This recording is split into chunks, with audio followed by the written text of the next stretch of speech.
има збор господин Деспотовски Благој. Повелете.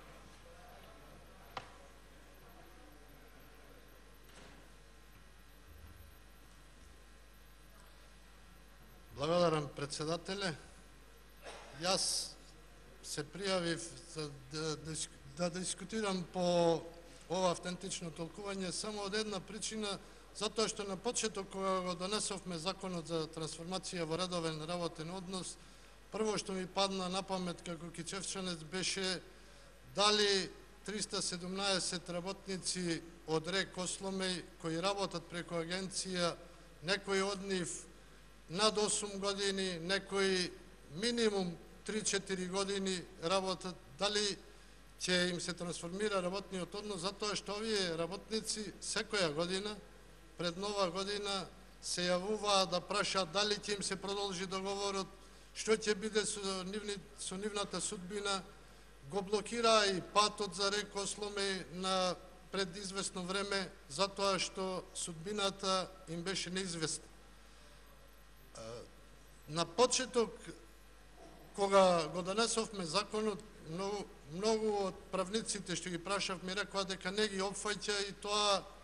беше за мене многу непријатно, затоа што ако за нешто искрено се радував кога носиме ваков закон, беше да ги опфати луѓето од РЕК Осломеј, затоа што тие се мои колеги,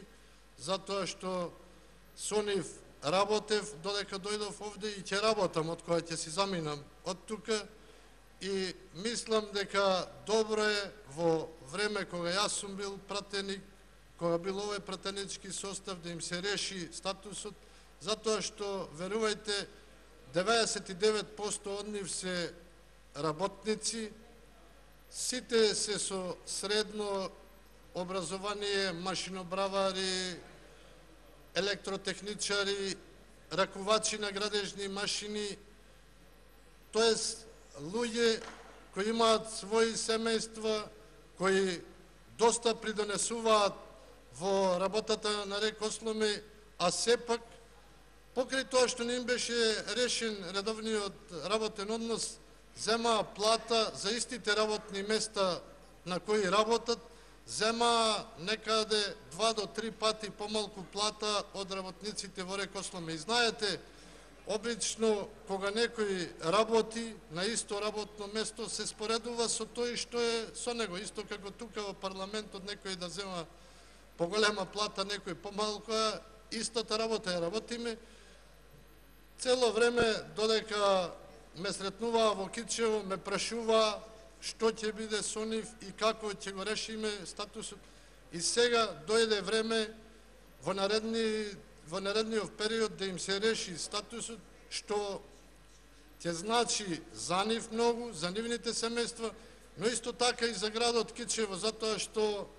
околу 317 луѓе ќе земаат можда дупло плата, некои повеќе, и ќе бидат задоволни, но во градот Кичево ќе влегуваат